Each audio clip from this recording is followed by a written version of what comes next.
This is one of the things, like, the conservative-progressive gap is so evident, where all conservatives care about doing is jerking themselves off over how much they like America. It's all they talk about. Now, I think America's great. America's very good. The greatest experiment, actually, in the history of... Like, they never talk about how to make it better. Anna cares about making the country better.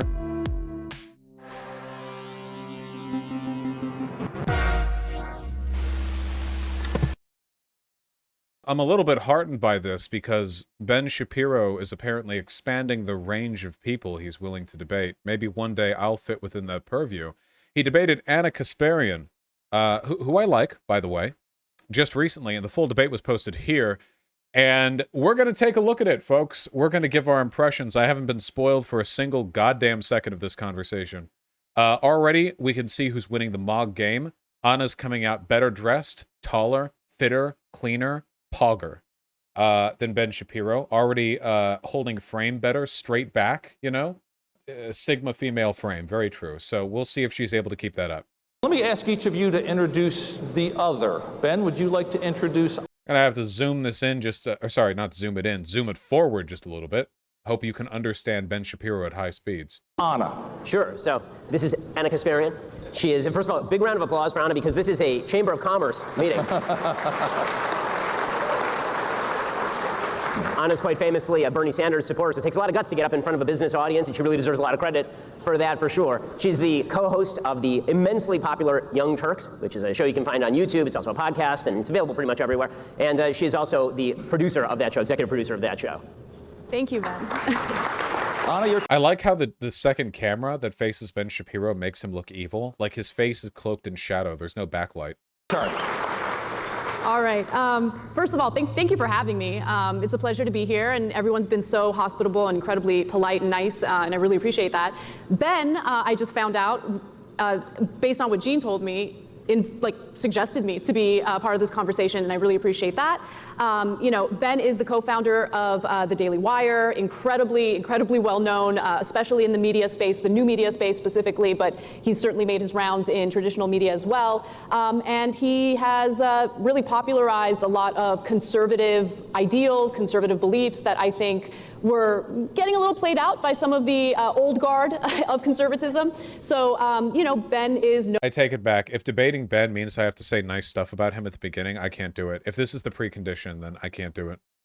Known for being sharp, being able to defend his viewpoints without engaging in personal attacks. So I'm looking forward to having this conversation with Ben and you know, sharing our ideas with one another and, you know, with everyone here. So thank you for having me. Well, we love civility, so thank you.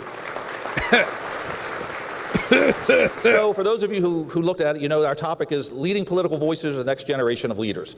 So you're thought leaders within your individual, within your generation, a generation that's much younger than mine.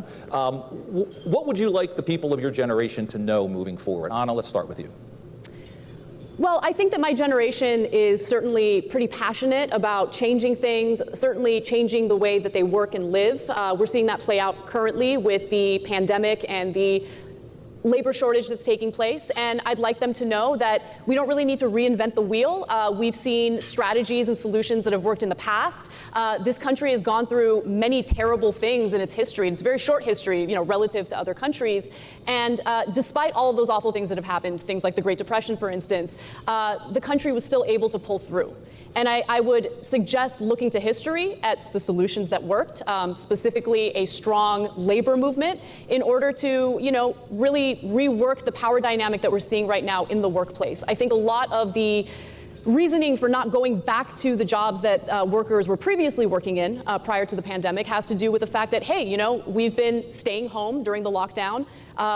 Now we realize that spending time with our family, having a little free time for ourselves, being able to go outdoors and do recreational things, that's important to us. So they're reimagining what their lives could be like if they take a little bit of power back in the workplace. And I think that that's definitely possible. Totally agree with these points. However, I already see the beginnings of what is going to be a problem moving forward, and I know because I can smell it.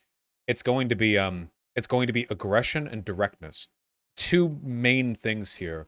First of all, conservative politicking requires an antagonist, which means that Ben Shapiro is going to focus heavily on, in the context of this discussion, I imagine, he's going to frame improving America's economy in relationship to opposing some kind of enemy. And I think in Anna's case, it might be beneficial to adopt that framing and reciprocate it by saying that, free market economics is dictating that workers want higher wages. The supply-demand chain is clearly operating in favor of the workers' demands right now. If people aren't coming out for your jobs, that means you should be paying them more. Business owners are all in favor of, supply and demand until it works against them. And then all of a sudden, they want the government to start passing policies to force workers into action. I think that directness could definitely be a little beneficial here. Yeah, I think, but what she's saying is completely agreeable right there. I agree. Maybe she's saving it for the future. We'll find out. They just got to fight for it. They got to organize. They got to work together and not get distracted by manufactured culture wars that we see play out in the media every day. True. And how about folks on your side? So, I think that for folks on my side, I sort of have the same message for everybody on all sides, which is that the world did not begin spinning when you were born. And there's a great amount of wisdom, accumulated wisdom, that has built up over literally thousands of years, in the United States over hundreds of years, that is well worth going back to as a source of both inspiration and understanding of exactly why the system is supposed to work in a particular way. And that requires a certain understanding of human nature, of human beings, as both capable of amazing things, but also as inherently flawed and ambitious, and why you need a governmental system that is capable of checking ambition with ambition, checks and balances, subsidiarity, the belief in a federalist system that allows for experimentation on a local level without attempting to cram one-size-fits-all solutions on everybody from the federal level. But that begins with reading history. It does begin with understanding some basic philosophies about how the United States works, because if it feels like the country is coming apart, and it really does feel like that more and more every day, that is because I think that there is a failure to agree on some of the central bases for the country. So we're either going to have to clarify where the disagreements are, or we're going to be in serious trouble as a country. That didn't mean anything. Wasn't he asked what information would you like to convey to the modern, what are you trying to deliver to the modern political, as thought leaders, what are you trying to convey? What does that, what would that even mean?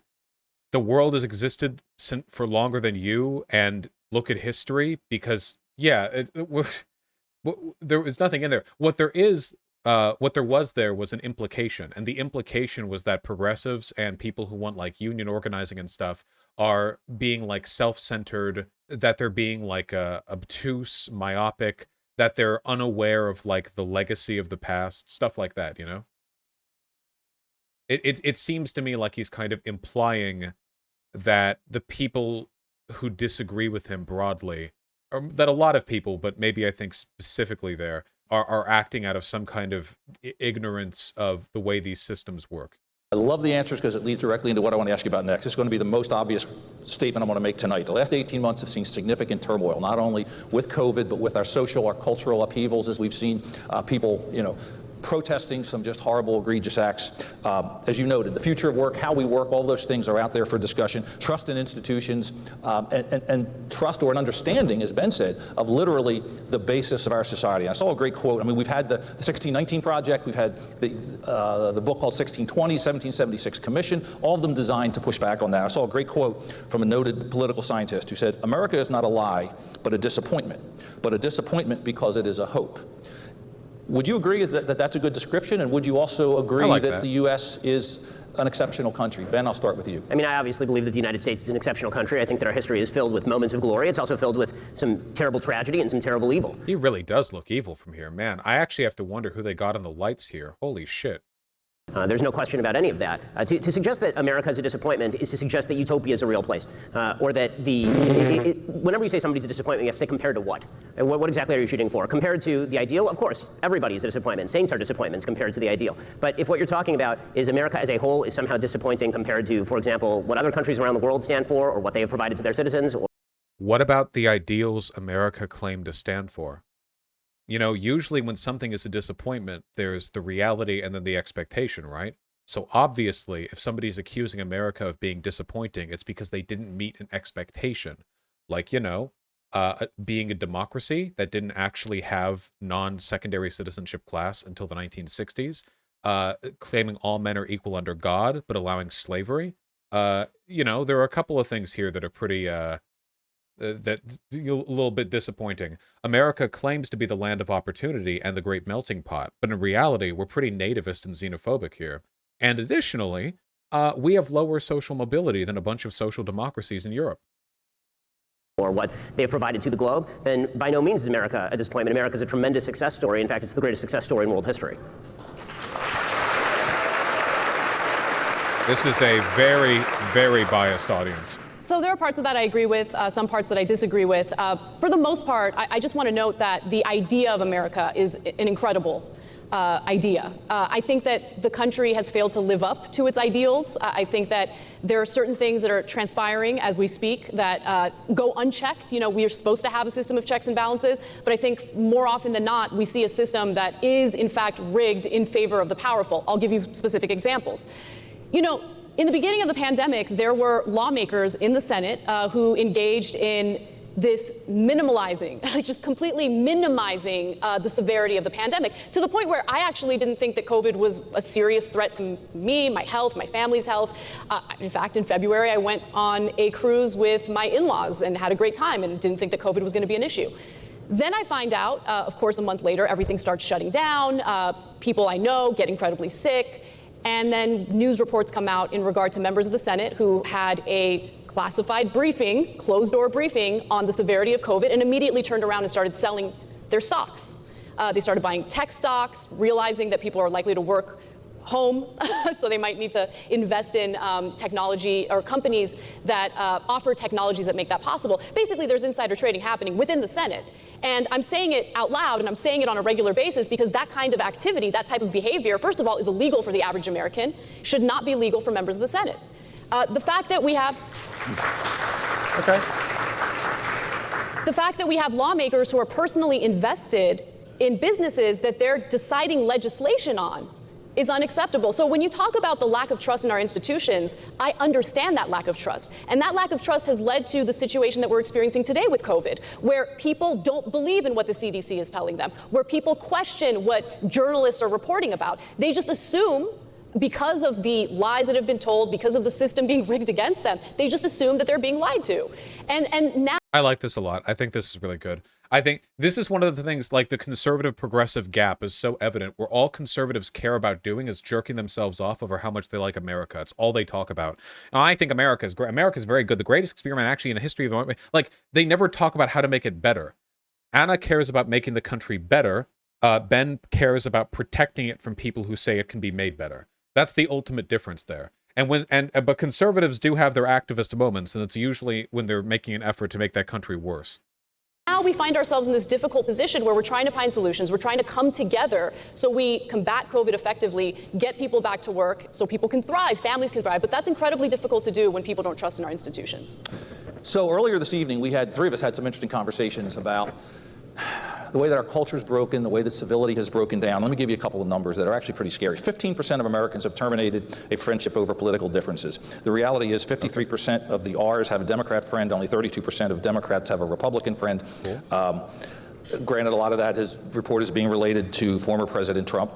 Kevin Drum, who I don't know, but is a liberal journalist with Mother Jones, said, quote, "If you hate culture wars, blame liberals." He wrote that in Washington Monthly. Is it fair to blame more liberals for the culture divide, or is it? So this is something Republicans like to do, where they frame the culture war as being a matter of tolerance of their opinions, which it's not. Those are different things. There is no so there is no reason why Democrats should really care to have a Republican friend if they don't want to. Like, why? Republicans are bad. Who cares? Yeah, I don't believe in ending friendships over politics. Really? You don't? You don't believe that, really? Why not? Would you be friends with like a neo-Nazi? No? Well, that's a political difference. No? Okay. It's totally okay to not want to be friends with people with bad values. You want to surround yourself with people who have good values. Maybe not people you agree with necessarily, but people who are at the very least well-ordered in their values. Also, I like how this guy's argument, or this guy's like posit, like, do you think liberals are responsible for the culture war? Is actually, hold on one second. Let me go to youtube.com real quick. And let me take a look at 2 YouTube channels, if I may, because I just want to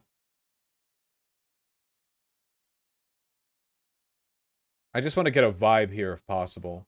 So we have 2 organizations, the Daily Wire and the Young Turks, right? We can take a look at like what type of content they produce. You know? The rise and fall of Harvey Weinstein. Okay.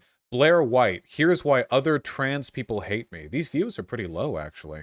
Maybe we'll go to Ben Shapiro's personal channel.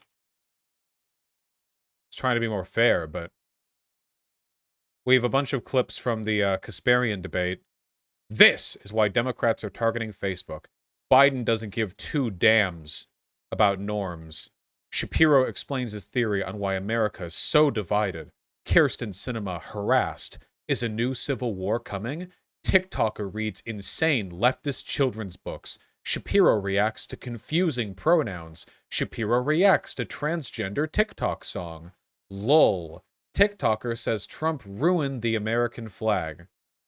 Then we have the Young Turks. Sinema continues ignoring constituents. Anti-vaxxers boo Lindsey Graham. Republicans call for a holy war. Steve Bannon, I want shock troops. Wow, look at that. It's almost entirely like coverage of news events and politicians. Whereas Ben Shapiro's thing is flooded with, like, reacting to 14-year-olds in makeup. When we're talking about who perpetuates the culture war, it is overwhelmingly, sensationally driven by the right. And the reason for that is because the right does not have any real solutions to the problems we face right now. They don't have any real policy prescriptions. They know that their constituents have problems, but rather than address those directly, which would require backing off their positions, they divert their attention towards culture war issues. Isn't Ben's channel right now 50% making fun of TikTokers? Look at the views. Biden, theory on why America's divided. Biden again, about 100,000 views. Here's the TikTok stuff. 3.1 million. 300,000, 600,000, nearly 400,000. Ben Shapiro's audience speaks for what they care about. And it's not real politics. It's culture war. One that both sides have to take blame for. I think that both sides certainly engage in manufactured culture wars, and it's frustrating to see it. Full disclosure, I myself have engaged in it, and I think instead of being oblivious or delusional about it, it's important to acknowledge when you've made the mistakes, right? And so the demonizing doesn't help. At the end of the day, we have to realize that we're all Americans. We all want the same thing. Fundamentally, we are the same. We might have different solutions, different ideas. Demonizing the other side doesn't help to accomplish any solutions. Again, we're seeing... I completely disagree. I massively disagree with this framing, 100%. She actually should have dared Ben Shapiro to show which videos had the most views on his channel, you know, like in the past month or so.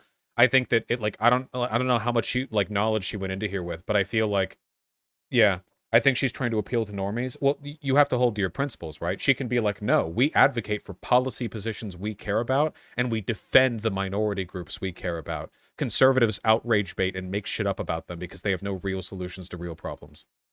Seeing that play out in real time as we speak.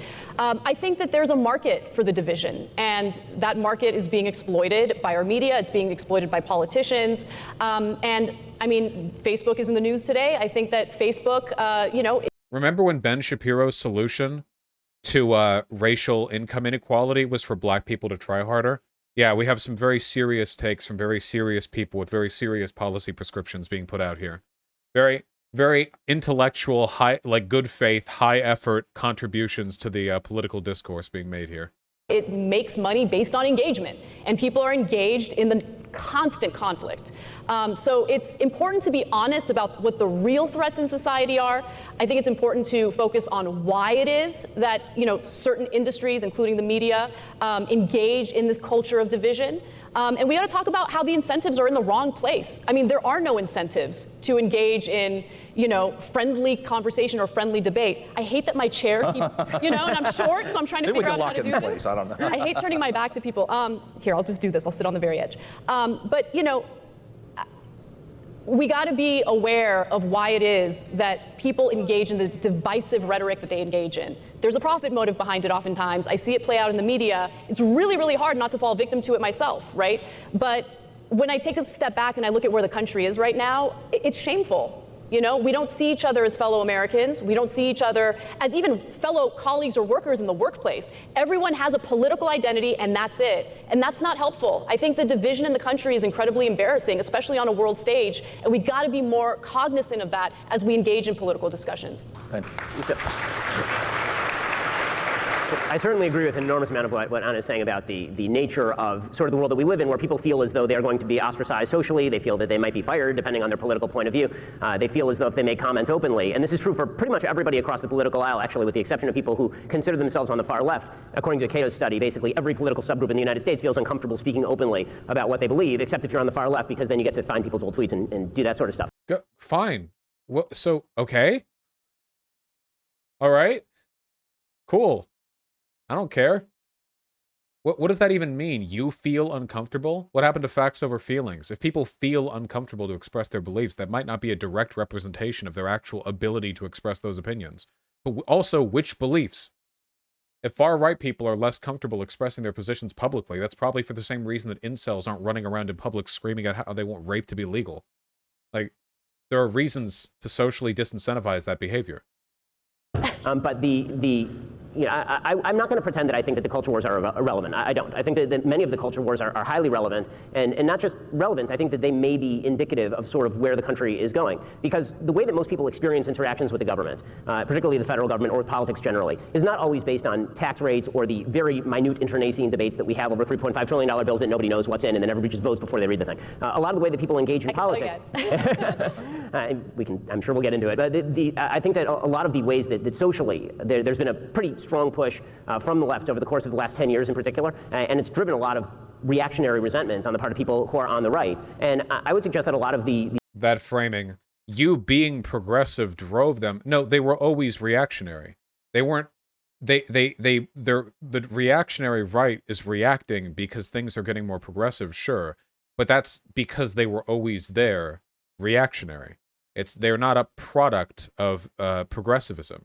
If that was the case, then more people would be made anti-gay marriage when gay marriage was made legal. But that's not true. In fact, support for gay marriage increased significantly after it was made legal. Normalizing progressive stuff actually makes more people more progressive. The reactionary base was always there. It's not like if you went back 20 years and talked about trans people, people would be less transphobic then because they hadn't been made transphobic by progressives, you know? The support for President Trump, for example, was driven by precisely that. It wasn't just about his economic program, which differed from sort of the traditional laissez-faire Republican economic program. A lot of it was about the idea that he was a culture warrior who was going to punish enemies and all of this.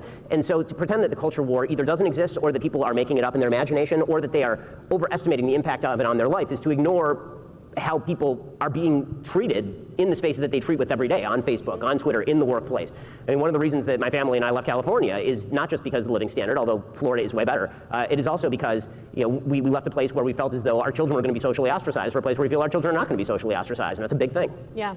No, I mean, you actually brought up a few issues that I agree with. Number one issue is the constant policing of people's past, what they've said in the past. I think holding people to the current standards based on the current culture.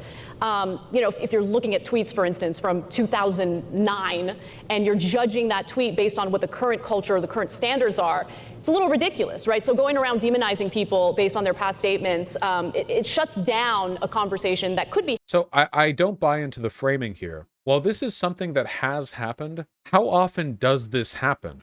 Digging back to tweets from like 10 years ago, I've only heard of a couple of times. I've only heard of this happening a few times.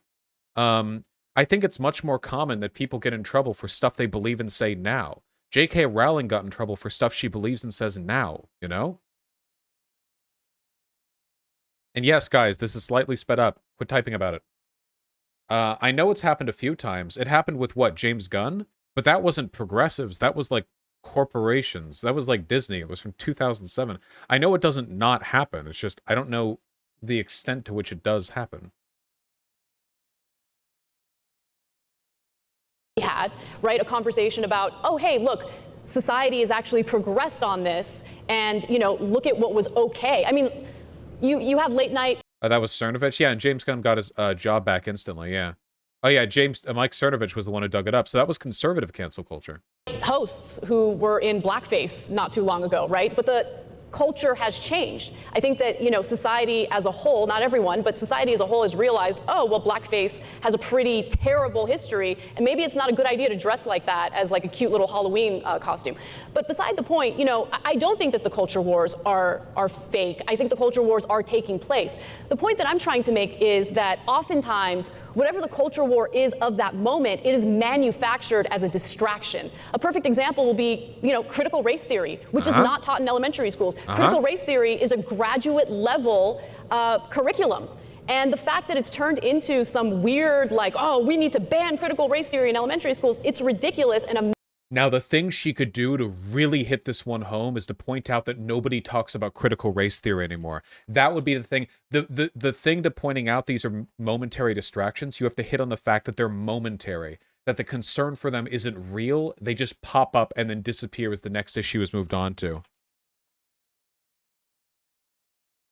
Look at this. Look at this. This is a bump of about 2 months. For just a 2-month period, people suddenly super duper cared about the encroach of a graduate level legal theory being applied in elementary school. And then, yeah, it's just... Compare it to the ivermectin graph. I don't know if these will line up perfectly, but... I don't know, guys. What do you think the next one's gonna be? Yeah, these are all fucking pump and dump schemes, dude. Jesus Christ. Yeah, it's like, it's this same also happens with Dr. Seuss in February. Yeah. That one's gonna be from a little while ago, right? Oh, there's Dr. Seuss. Guys, Western authors are being canceled. Oh, never mind. It's been 2 weeks. Goodbye. This is every time, dude. It's all pump and dump shit, Now, there is always going to be variance, but I bet if you look at Medicare for All, geez, like no traffic compared to these things.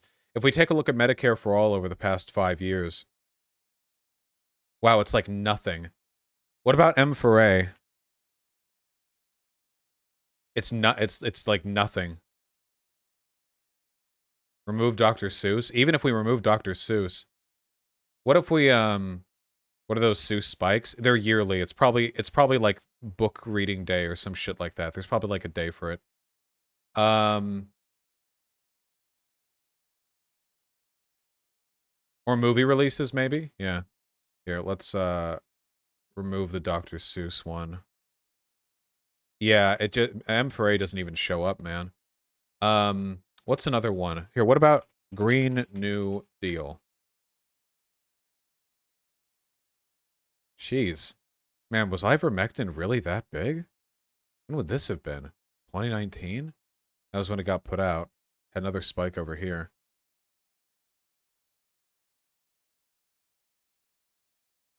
Jesus Christ. Put your name in there? Yeah, I don't need the ego hit. Thank you.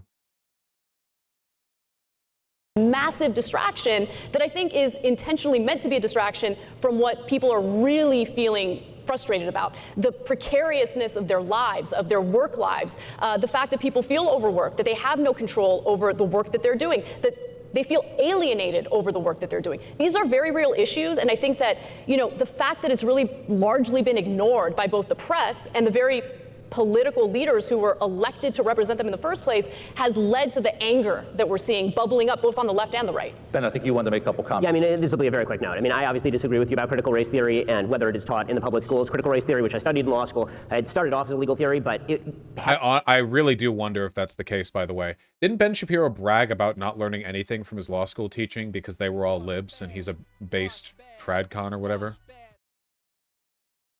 Here, I think, this is a better representation of the difference between a culture war bubble and a real issue. The blue is climate change. Obviously, it has its spikes, but it maintains, like, meaningful presence over long periods of time. Because it's an actual issue that people actually care about. As opposed to these, like, massive, just, like, media-inflated culture war talking points. has an element of praxis and practice that was meant to be implemented, which is why it is taught in education schools as well, and why in elementary schools. Yes, a very boiled down. I mean, Ibram X. Kendi is preaching a very boiled down version of critical race theory, and his book is assigned in elementary schools. I mean, the fact is that when you are having elementary school students who are having to check off boxes. Ibram X. Kendi's book is assigned in elementary schools? Has Ibram X. Kendi written any elementary school age books?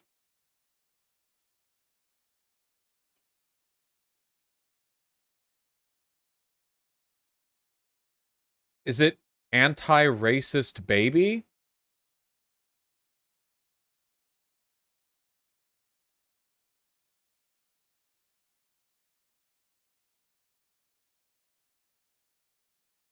It might be Anti-Racist Baby Picture Book, but this is a picture book. It's not for elementary schoolers. Green Eggs and Racism? Is that a real thing? Or are you making fun of me right now?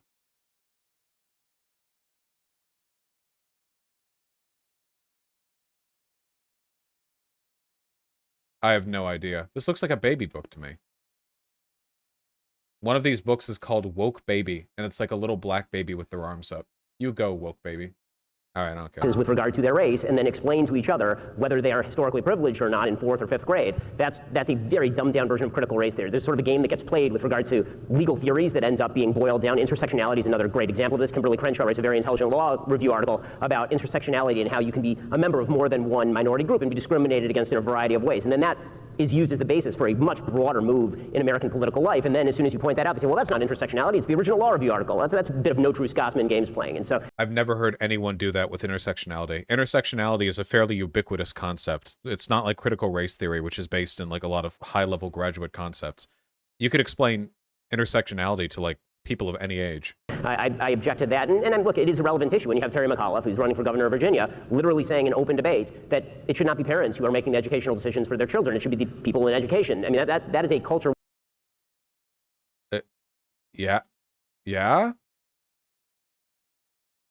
Conservatives will never get this, but your children aren't your property, dude. Yeah. Yes, absolutely. The educational curriculum of your state and country is clearly the presiding authority on what they get educated. Obviously, parents don't know nearly enough to teach kids. They're not trained to do so unless they adopt training themselves. Very clearly. What he's really talking about is like, I should be able to take my kids out of school because I don't want them learning about gay people. He's pretty much explicitly said that. War issue that I think is of key importance to people who have kids, right? Well, see, I mean, I think that that's part of what leads to the lack of trust in our institutions. I mean, yes, as a parent, you get to make decisions about which school you want your kid to go to. If you're uncomfortable with a public school curriculum, you can take a look at private school options. If you don't want that, you can homeschool. But who gets to be I mean, if we're talking about parents making those decisions, who gets to be the arbiter of, which parent gets to be the arbiter of what gets taught in any particular public school? I'm not really buying that they're learning about critical race theory or even a boiled down. I'm positive that elementary schools are not learning about systemic racism, and even if they are, even if it's a boiled down version of that, learning about systemic racism is important. I think that that's something that's an issue in this country that gets ignored or completely denied, and I think that's wrong. I think that's what also leads to the division that we're experiencing. Well, that's going to be the major cultural war issue, right? Because the fact is that I, as a parent, believe that if you're going to teach, you think there's no systemic racism? I believe that it depends on how you define systemic racism. So if you're talking about, of course, legal regimens of racism, no. If you're talking about history has after effects, of course. So I think there's a real problem with semantic overload in a lot of our political conversations. And when people say systemic racism, sometimes what they mean by systemic racism is history has consequences. You can't have 150 years of, 300 years of slavery followed by Jim Crow and that not have after effects, which of course is true. And sometimes what they mean is that Okay, that right there, with no ambiguity whatsoever, is Ben Shapiro explicitly admitting that systemic racism exists. Right there. He just very clearly said, yes, as a product of centuries of bias, imbalance, of legal prejudice, there will be a racial bias in our country. That is systemic racism.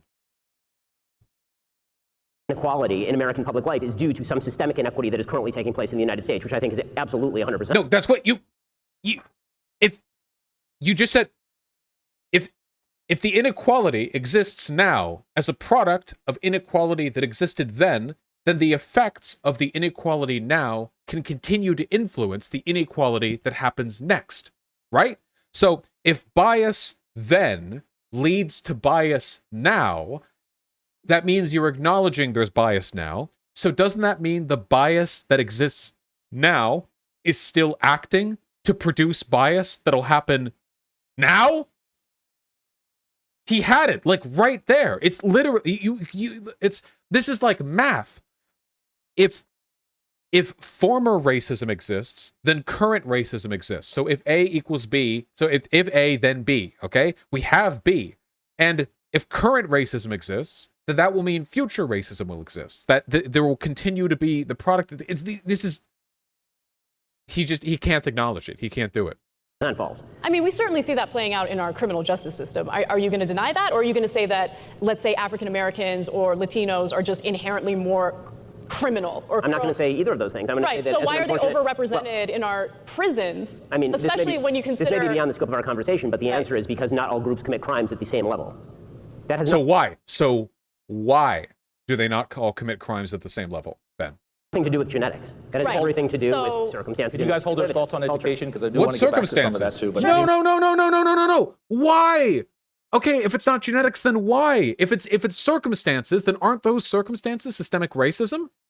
No, actually, I think it's black culture and rap music. Okay, why do you think black culture leads to more crime than white culture? Well, I don't know. It's just more crime. There's more crime there. Okay, do you think cultures are a product of the environment that you live in? Like the circumstances of your society might influence the cultural developments that take place afterwards? Yeah, sure, I guess I acknowledge that. Okay, so don't you think the systemic racism that black people have experienced for hundreds of years might have contributed to some elements of their culture that might still influence them today?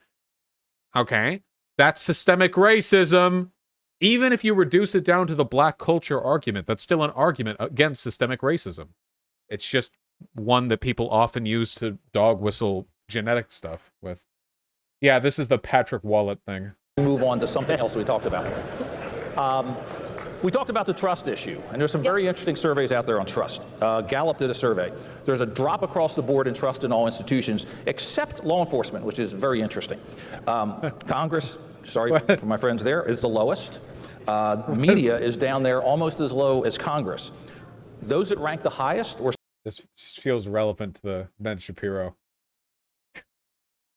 Small business and the military. So this low media rank, is that fair, or is that being manufactured as part of a culture war? Oh, it's fair. I mean, it's entirely fair. I mean, I think that one of the things that we've seen for both good and bad, the fragmentation of media is a result of systemic distrust in the media, and that's existed for a very long time. I mean, that's nothing new. And I think that it's completely fair for people to look at the media. I know there are people on the left who think that the media is too right-wing, right? Obviously, we on the right think that the media is far too left-wing. But I think that sort of distrust in media sources is very often justified. I think that we're requiring more of people than we used to in the past, because once people have realized that there's an inherently political angle to how people cover the news, now we're asking them, if you want a full rounded diet, you actually have to choose it yourself, right? You have to cultivate yourself to watch the Young Turks and then watch my show and decide who you agree with, and where there's sort of a common locus of fact. That's the fact, and everything else is the opinion. That's asking a lot of viewers, where we didn't used to ask very much of viewers at all, right? So this is a common thing people say: build a good media diet. It's not true. Okay, you can consume media from 47 different sources and be a fucking idiot after you're done reading all the articles. Okay, it's not about finding like a broad, diverse range of sources from which to get your information. It's about developing a good internal metric for discerning fact from fiction. And unfortunately, that media literacy isn't something that comes naturally to anyone. It's something that you have to work on. Yeah, in fact, diversifying where you get your information from can make you even more partial to selection bias, where you're going to gravitate towards pieces of information from pieces of outlets that you like, you know. Or to put it another way, guys, haven't you noticed that like every single propagandizing like conspiracy conservative out there brags about getting their info from a bunch of different sources? Like whenever I hear that, they're like, yeah, dude, I read all this shit and get my info from all of it and find what I think is the most true. Don't they always end up being the most disinfo spreading pieces of shit? It's really just about your media literacy. But if you guys, honestly, just want good, factual information that requires very little media literacy, it's AP and Reuters. That's it. Just AP and Reuters. Seriously. It's not going to tell you everything out there. It's not going to cover all the information. But if you want to keep up with what's happening in politics, yeah, AP and Reuters are going to keep you well situated. Yeah, Al Jazeera is good, but I mean, if you want the highest standard, I'm pretty sure the Associated Press is about as... Hold on. Media ranked by trustworthiness. These are always like super liberal ways of determining.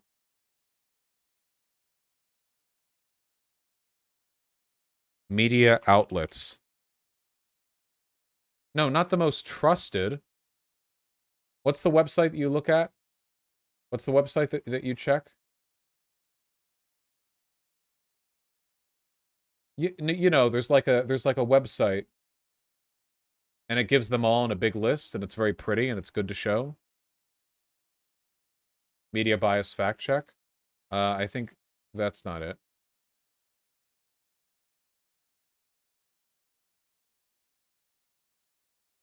This domain might be for sale.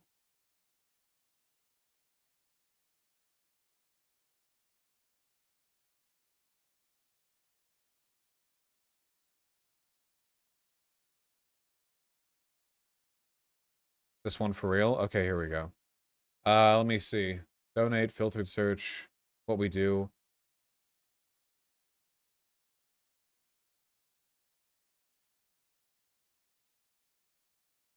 Oh yeah, here's the damn thing that I was looking for.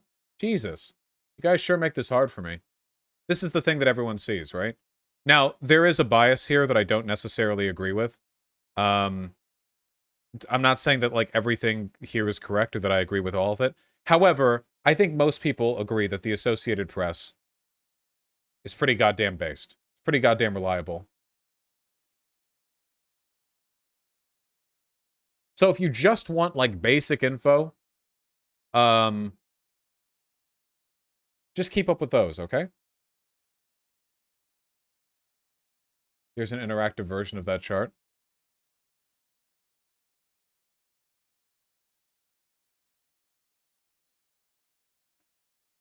The fuck am I looking at? What does this have to do with anything? Oh, shit. There's the Jimmy Dore show. Wait, hold on.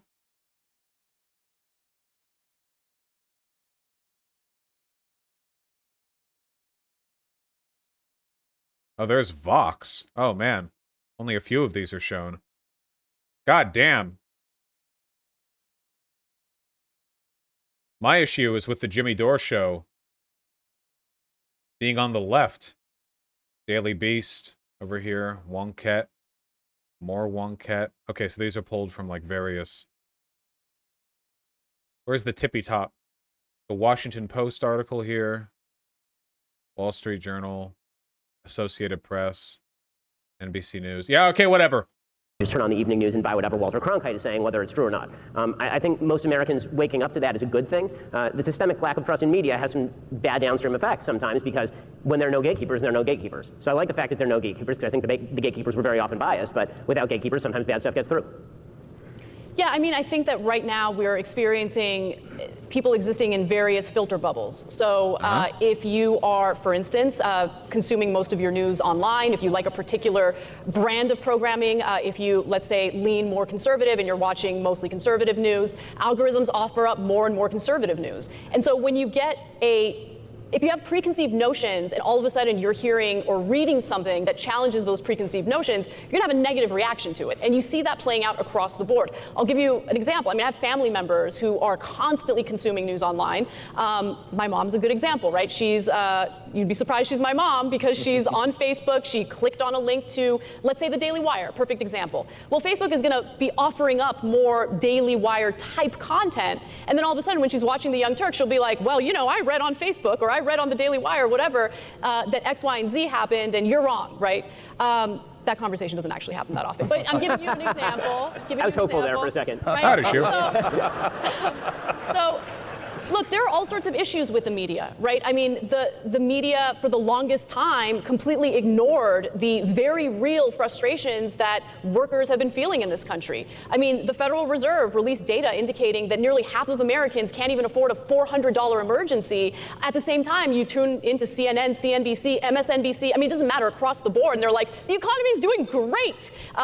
We're seeing record growth, and what they're specifically talking about is the stock market. But the stock market is disconnected from the reality that the majority of workers are experiencing. So I think that type of stuff leads to people feeling, distrustful toward the press. At the same time, they exist in these filter bubbles and have their preconceived notions. It's hard to challenge that. So there's a lot of different things happening at the same time. I don't blame people for not being so trusting of the media. One other thing that I'll note is that the incentives are always in the wrong place.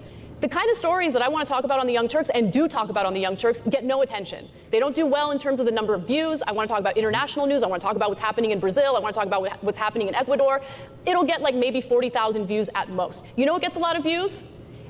I don't know, Anna Kasparian destroys this person, or here's the latest cat fight. Like, I hate it. It's garbage. It's garbage. Because it leads to people not trusting the press, but at the same time, the profits are there. The money is there. And I think you see that play out across the board, whether you're talking about cable news or online media. And at the dinner table, we're having an interesting conversation. It's clearly a generational thing. My generation grew up watching Walter Cronkite and Huntley and Brinkley and all these folks. And one of the things that I saw in your bio was that you got interested. I'm sorry. I know it'll be me one day, but goddamn boomers. Walter Cronkite. Oh, you don't know who Walter Cronkite is? You tell me you weren't cronking with the best of them back in the day? My God, man, you're missing out. You weren't out there with the Cronkster? Of course, 30 years from now, I'm going to be like, yeah, there used to be this internet web host news guy called Sam Cedar that I really liked. And, my kids are going to be like, oh, Sam Cedar.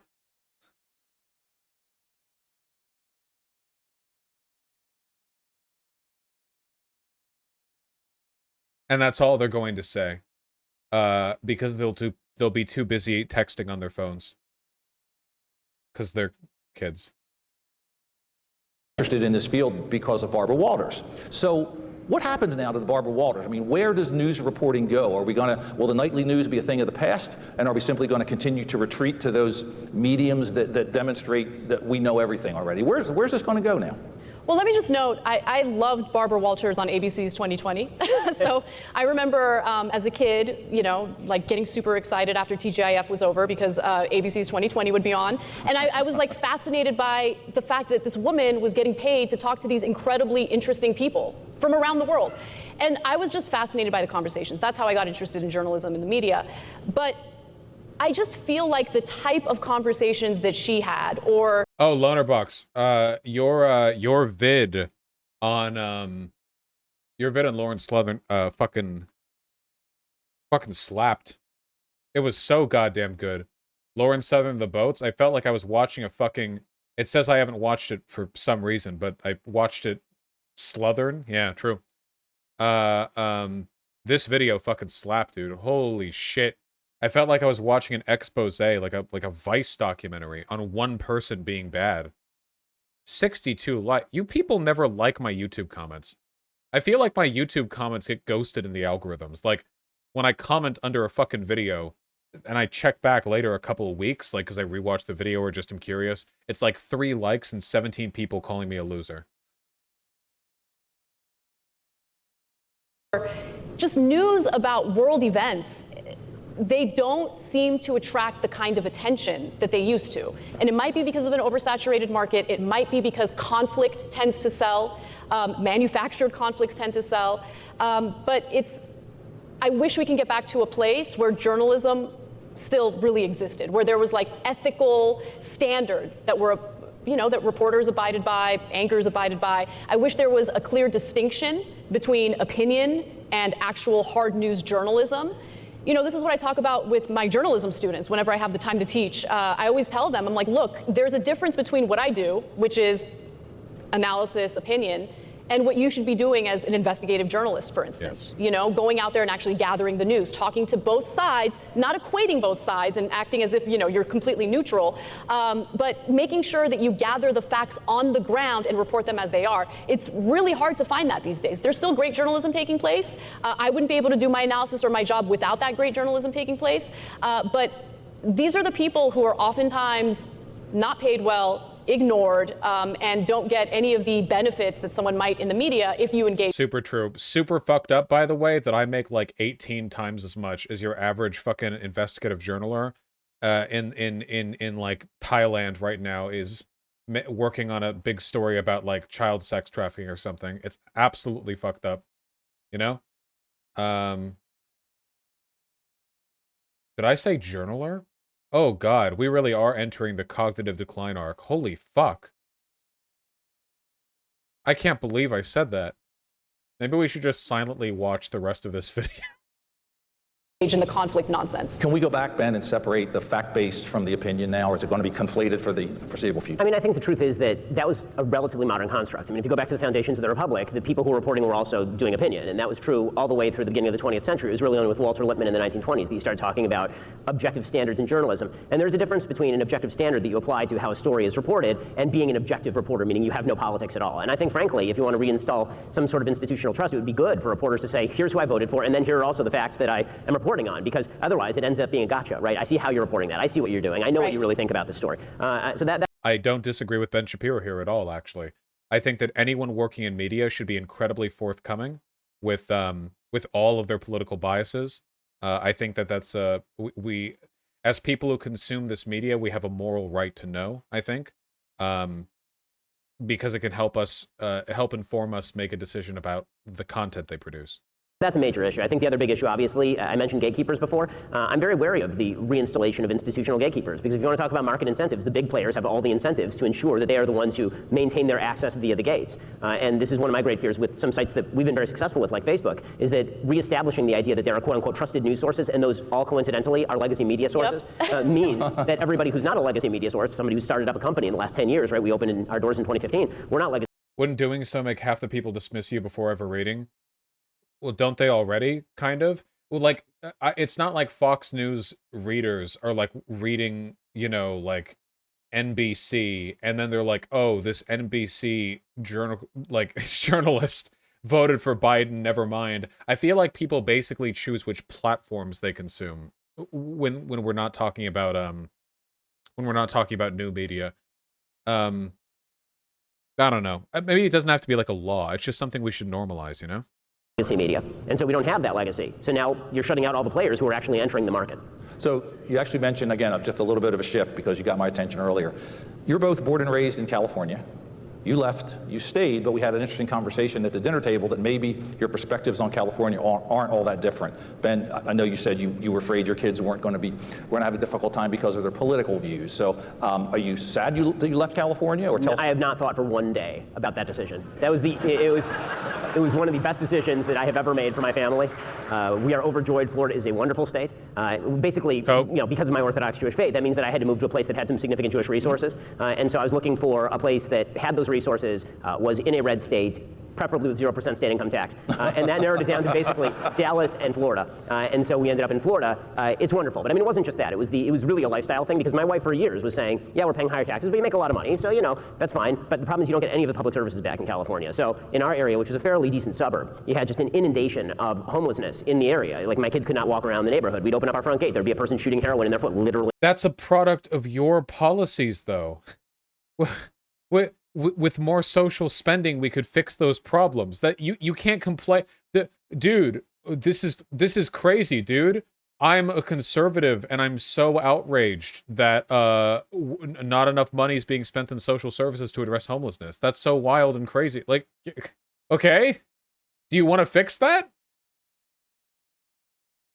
in front of our house, or a person passed out on the street. We had our business on Ventura Boulevard. We had to board up windows during the George Floyd, some protests, some riots. We had, there was a homeless person who smashed the front plate glass window of our establishment. When we left and we moved our main business to Nashville, and then my family and a small core of the business moved to Florida. When we left, we thought that we were going to lose probably half the people working for us. Instead, I think over 90% of the people were like, "You're going, get us out of here." Everybody wanted out. There's a reason people are leaving California. Well, Anna, you shared some concerns too, and California, like Pennsylvania, lost another congressional seat, so their population is not growing. Does anyone else think it's odd the only things that he was able to say about California were that there were homeless people and BLM? I mean, is that really it? What do the tax dollars towards social services have to do with the BLM protests, The existence of, like, progressive people and high taxes, I guess, yeah, high taxes. I mean, Florida's going to be underwater soon, so. Certainly not at the same rate as Texas, Florida, et cetera. So share some of your concerns, because you talked a little bit about it before. Sure. So California is poorly governed right now. I was pretty blunt and transparent about the fact that I signed the petition to recall Gavin Newsom. So I signed it too. We were on exactly the same page before I left. Right. Now, unfortunately, the individuals running against him were worse than he was or is. And so, unfortunately, when the ballot showed up to in my mailbox, I ended up voting against the recall. But I was okay. So she was in favor of recalling Gavin Newsom, but then she saw the lineup of people getting ready to replace him, and then she was like, oh, okay, well, never mind. So she voted against the recall, but she supported the idea of a recall beforehand. I think that's totally sensible, 100% fair. Hoping that there would be a better candidate to challenge him. I didn't like any of the candidates. Now, the reason why I've decided to stay in California is because I love the state. I know what the state is capable of, and I would much rather stay and fight to make the state better in any capacity that I have. But with that said, the issues in California are endless. You have corruption. I mean, literally, a city council member had his office raided by the FBI because of the pay-for-play scheme that he was engaged in. You have real estate developers running amok. You have this effort to build public housing to alleviate some of the homelessness, but at the same time, you have the lawmakers in the state giving these sweetheart deals to developers who are very clearly inflating their prices and taking forever to build said public housing. So there's all sorts of mismanagement. I disagree with the way that they're handling the homelessness issue as well, although I think my solutions might be a little different.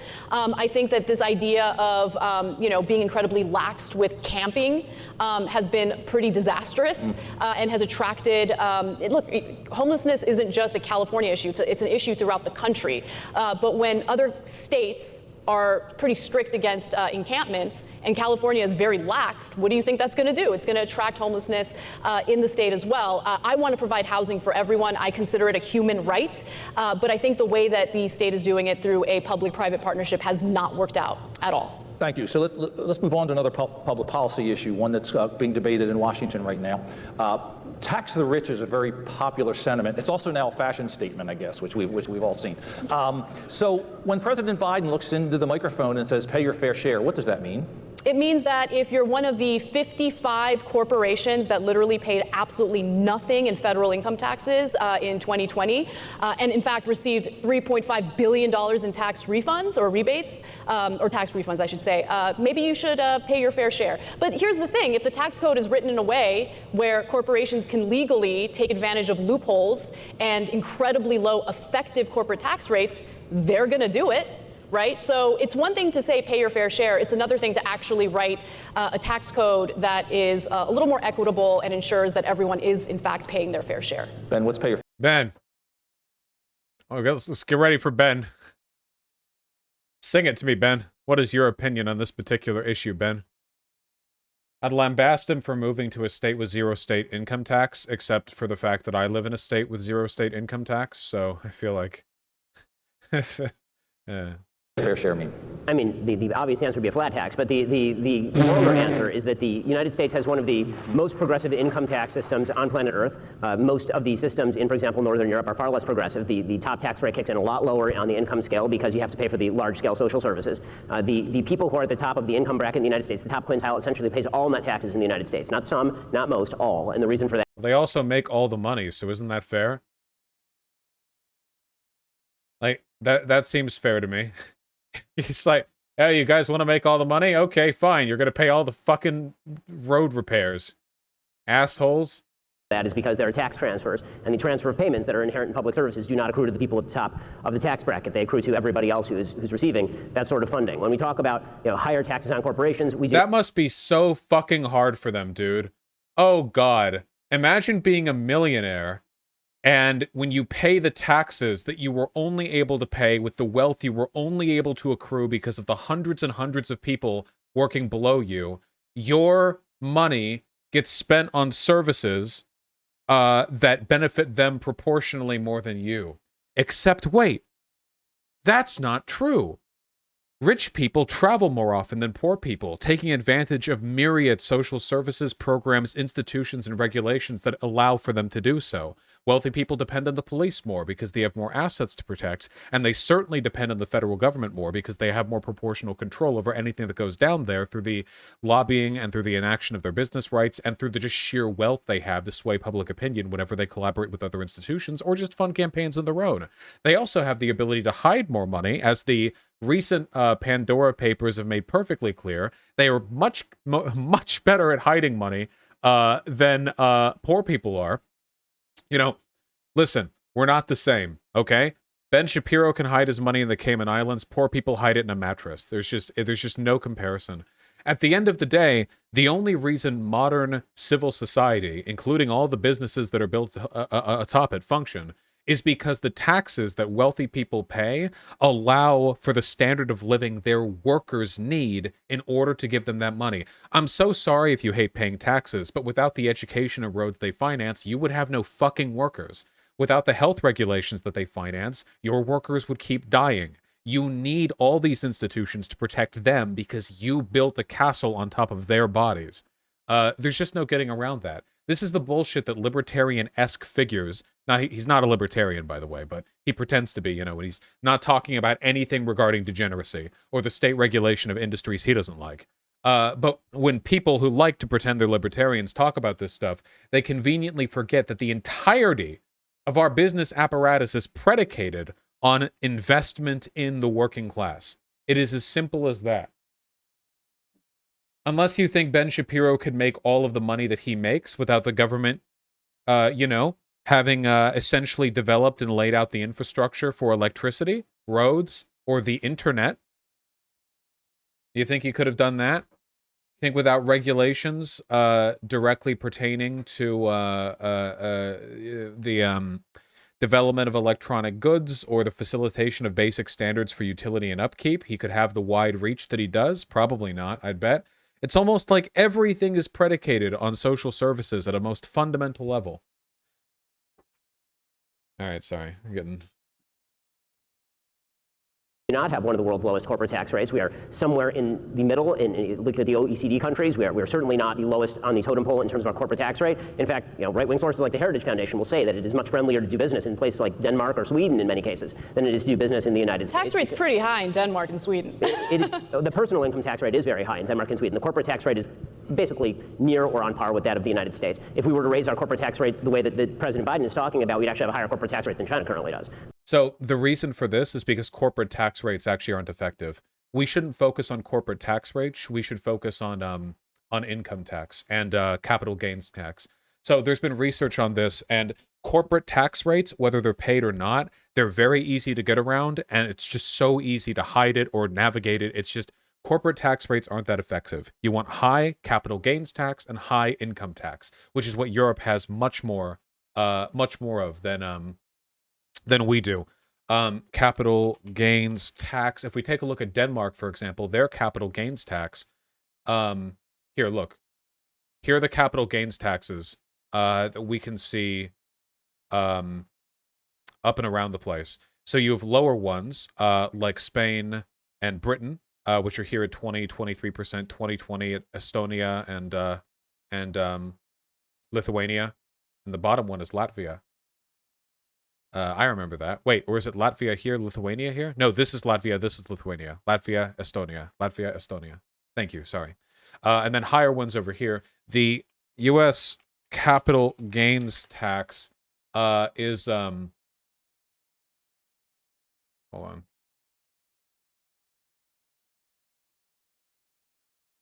20%, and that starts at $500,000 yearly income. It's 20%, and that's the highest progressive tier. For the majority of people, it'll be around 15%. So really, really, really, really low. Whereas you look at Canada, their capital gains tax is, wow, 50%. Crazy stuff, right? That's what you want to focus on. Capital gains and income tax. Capital gains and income tax. And for full take, yeah, the income tax brackets in Denmark, let me see real quick. For individuals, I don't really know the specifics of how tax rates will work in other countries. The average Dane pays a tax rate at around 45%. Jesus. That's a lot. And that's the average, not even the highest bracket. Well, anyway. The notion that corporations ought to be paying tax at all, in my view, is mistaken, given the fact that the income is immediately either reinvested in the company or passed on to people who immediately pay all of that tax. No taxes at all. By the time you actually receive your income in this country, the income's been taxed about 7 different ways. Right? You're getting taxed through the corporation, then it's passed on to you as salary, which is taxed. If you invest it in the stock market and then you sell your stock, that is taxed as capital gains tax. When you die, the government taxes that as well. So how many... That's not 7 different ways. When you die... Oh, yeah, that's just... Oh, yeah, dude, just my 7 different types of taxes. There's the capital gains tax, the corporate tax, the personal tax, my death tax that I pay on all the money that I make because I'm dead. No, he's talking about it being taxed twice. The corporation gets taxed, and then when it's income to you, it gets taxed. Or if you get paid in stock options, you pay capital gains tax when you sell those stock. That's it. It's taxed twice. Of course, there are infinite complexities at work here. But yeah, for the most part, those are the 2 taxes you're paying. How many times can you tax the same dollar before people begin to disinvest? Of course, the fucking Chamber of Commerce. Let me. I'd like to respond to that, though. Okay, go ahead. Okay, yeah. Go ahead. Biggest To lobbying argue group in that the country. Corporate tax rates in the United States are too high, or that, I mean, first off, let me just touch on the comparison you gave regarding progressive taxes in European countries versus the United States. I mean, yes, the taxes might be higher in those European countries, but what do people living in those countries get in return? They get incredible childcare. I mean, listen, the average American family, 2-income household, spends a whopping 22% of their household income on childcare alone, right? So when you're talking about European countries that offer quality childcare, that, by the way, that opens up the opportunity for people to go to work, something that we should maybe think about as we're dealing with this labor shortage. 64,000 women left the job force in April alone. Not because they want to, but because they can't afford childcare. Everything in this country is privatized. Everything has a for-profit model. And there's consequences that come along with that, including for the business community that might want, a more robust social safety net program, or social safety net to ensure that people feel comfortable enough to go to work, but we don't have that here. So yes, people might pay more in taxes, including those lower on the income scale, but what they get in return is far greater than what people in this country have been getting. The United States has spent, since the beginning of the war on poverty, some $22 trillion in the war on poverty. We spend an awful lot on social services in this country on a per capita level. In fact, it is very much on par with what the European countries spend. It's just not spent particularly well. When it comes to things like childcare, a very young Elizabeth Warren, before... Wait, I'm sorry. Does he think 22% of our income, of our taxed income, is spent on childcare just poorly? What? She became Senator, Elizabeth Warren specifically wrote about universal child care, and she said that it actually was contributing to what she called the 2-income track in a book that she wrote in the early 2000s. And what she talked about is the fact that there are a lot of women who, for example, may not want to work, and what you're actually doing is incentivizing people to have to go to work because we're now providing child care, as opposed to providing a competitive advantage to, for example, families where one parent is working. I agree with you, by the way. I would eat my own arm if Elizabeth Warren was making an argument that the state paying for child care was actually anti-woman because it was pushing women into the workforce. I would consume my body. That is absolutely being, yeah, Elizabeth Warren used to be a Republican. What's the name of the book? Oh, well, was this when she was a Republican? Or was this from more recent?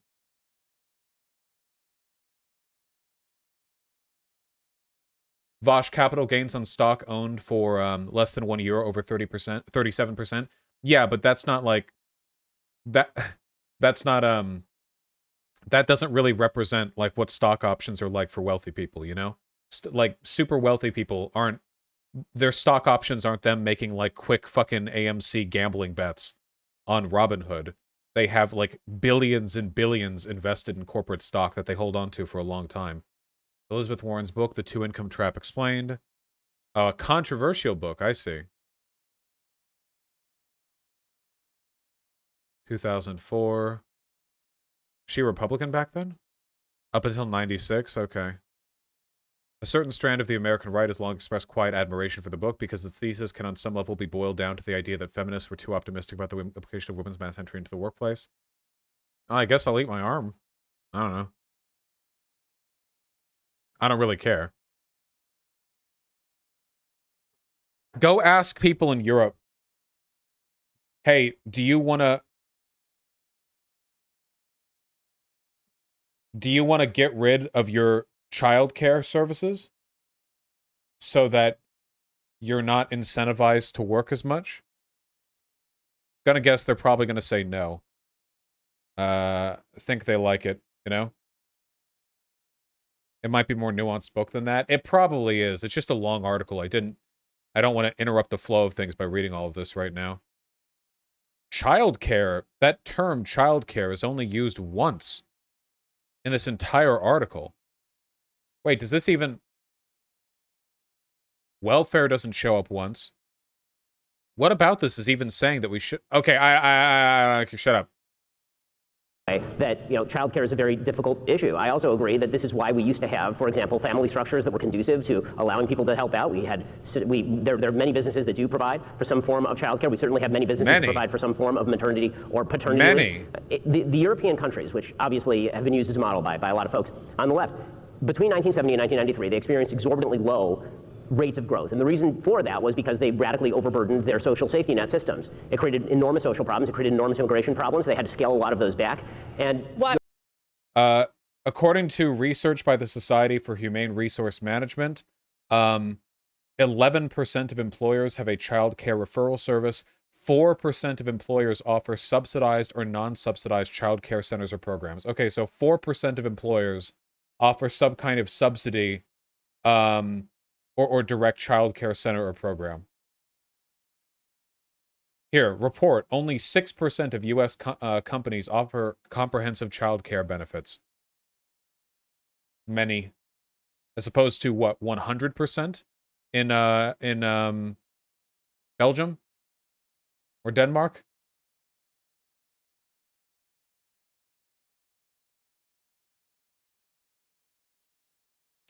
Only about 40% of U.S. companies even offer paid parental leave. Oh, paid paternity leave, sorry.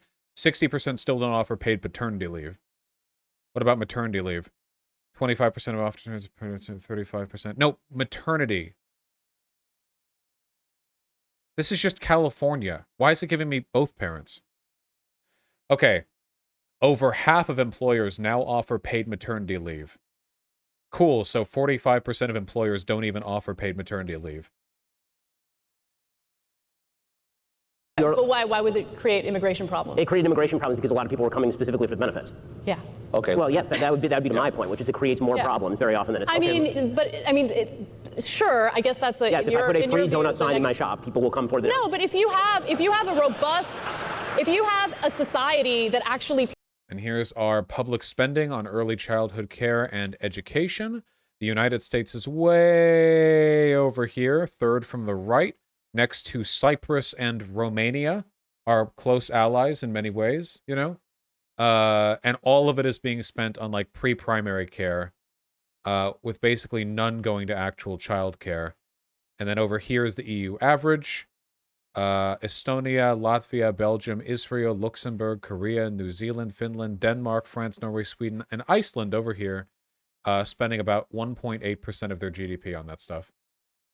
Takes care of its workers, right? If you have a society that makes your life a lot easier, people are going to want to immigrate. It's part of the reason why people wanted to come here. People are going to want to live in countries that have both economic opportunity, but also social safety net programs that, again, just make your, we talk about freedom. If you look at the World Freedom Index, okay, we like to think of the United States as the freest country. We're not the freest country. You look at that list, we're like pretty low down compared to a lot of these Nordic countries. Denmark is top of that list. So look, Denmark has a mixed economy. When we have these debates about, socialism versus capitalism, I think that those What was the time period during which Ben Shapiro said immigration clogged up the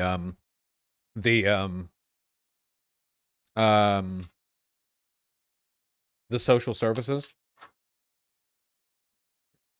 1970s? Hold on. Immigration effect on European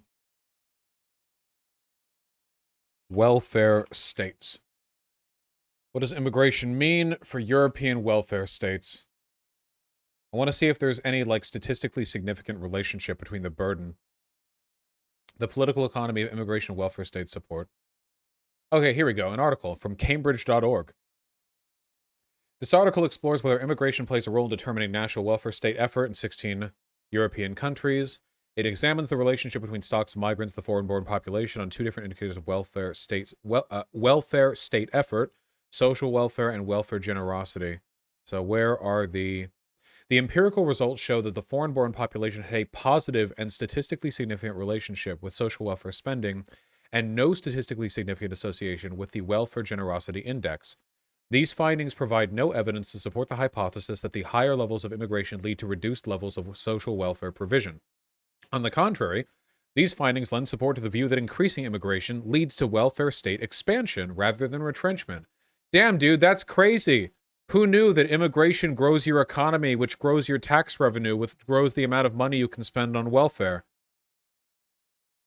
He didn't say it was immigration, just that they offered too much during that period. He explicitly said immigration. He said that, if you put a free donut sign out of a donut shop, then that will bring more people in. He was saying that this is a common conservative argument that welfare states will draw in the third world who will leech off of us,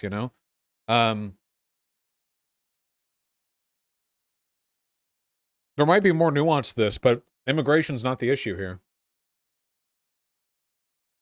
Debates are a little ridiculous because every country is not every country, but most countries are mixed economies. Right, the United States right? is a mixed economy. Sure. Exactly. Yep. Now, the issue with the United States is there used to be a time when public universities were though? free, Yeah. right? You didn't have to dig yourself into a massive hole to get an education. There was a time in this country where there was universal child care. That was cut down to the point where it's no longer in existence unless you're desperate and have no money and need to take advantage of some programs that are available in some states. But my point is, we have an issue here where on one hand, we're experiencing a labor shortage. We want people to go back to work. On the other hand, people literally can't afford the childcare necessary in order to put their kids in a daycare, put their kids in childcare, and be able to go to work without their entire paycheck. The Biden bill removes many work requirements for many of the payments that are being made to people, and it's incentivizing people not to go back to work, which is why we have 10 million open jobs in the United States and people not coming back to work. That is not what that bill does. In fact, that's not what that bill. Are you talking about the $3.5 trillion reconciliation I'm talking about the $3.5 trillion bill. The $3.5 trillion reconciliation bill offers universal pre-K, which opens up the opportunity for mothers to go to work if they want to go to work. The $3.5 trillion bill, by the way, has all sorts of subsidies for corporations, which I don't really understand why the business community isn't salivating over that, because rather than just going full force with public programs, which I think would be the right way to go, it's offering all sorts of subsidies in these public-private partnerships. Now, the physical infrastructure bill has a lot more corporate giveaways, which is why the business community absolutely loves it, offers the chance to private. Broader support for families. Multiple measures here. Budget calls universal pre-K program for 3 and 4-year-olds. Good. New child care benefit for working families. $200 billion invested in universal preschool for all babies. Through a national partnership with states. It benefited about 5 million children. Saved the average family $13,000 when fully implemented. It'd be fully accessible to families of all income level. No means testing. Chad move. But states would be required to foot about 50% of the cost when the measure is fully up and running. Enhancing childcare for working families. Under Biden's proposal, low and middle income households will pay no more than 7% of their income on childcare for kids younger than age 5. 7% of a median income. Like, let's say you're poor and you're making 30,000 a year as a family, or yeah. So that would be 3,000 is 1/10. So what? 2,400, 2,300, something like that per year. That's very little compared to what people pay right now for childcare. Childcare is incredibly expensive. Yeah. Parents earning up to 1.5 times the median income in their state would qualify. Damn, that's not very means tested at all. 1.5 times the median income. So you can be 50% above the middle of the road, you know, and still qualify for that support. And then of course we have 2 years of tuition-free community college. The blueprint asks to create the first federal paid and medical leave benefit. The American Families Plan calls for giving workers a total of 12 weeks. By the way, this is what Kirsten Sinema and Joe Manchin are keeping from you, by the way. Everything we're describing is just a fraction of the bill that they're keeping from you. Plan calls giving workers a total of 12 weeks of guaranteed paid parental, family, and personal illness / safe leave by the 10th year of the program. Child tax credit. Yeah. Should literally be like one of the biggest revitalizations of our welfare state in modern history.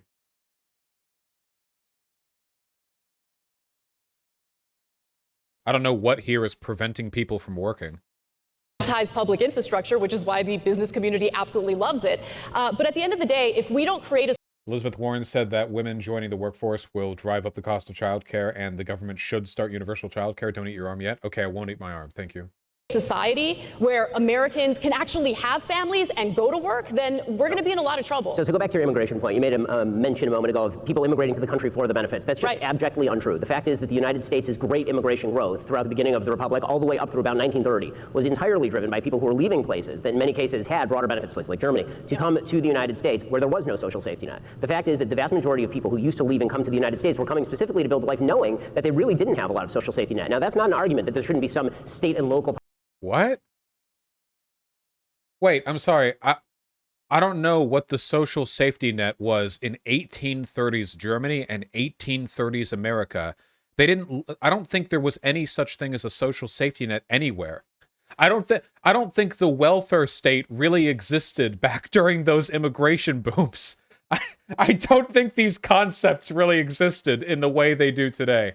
I think they came here because we had job opportunities, because we were a young and growing country. Germany didn't exist in the 1930s. Oh, the Germanic tribe, the Germanic region, we had a big influx of Germanic immigrants back during that time period, who I think Ben Franklin was very racist towards. Anyway, yeah, I think they came here for the job opportunities. This has nothing to do with the welfare state. Possibility for social safety net, but the notion that the way that you build a successful country that is a world power and is capable of not only making sure that its citizens are taken care of, but essentially making sure that the entire Western world is taken care of, which we did throughout the Cold War, the idea that you do that simply by raising the number of social security payments that you're making to people or benefit payments that you're making to people, this is the way that you build that sort of economy, is just not borne out by empirical we've fact. had a real far-ranging she conversation. said. Yes. Ben, let me ask you another question. Our organization is one that on a Has he gotten the last word on every single topic? I feel like he's gotten the last word on like 3, and he's interrupted her to like finalize the word. I could be misremembering out of bias, though. I don't know. daily basis supports whatever you want to call it, the free market system of economic choice. It was disturbing to me, and I think to our organization, when the National Education Association looked at a resolution, I believe it passed one of their committees, that called the free market system one of oppression, but didn't call out other totalitarian regimes. So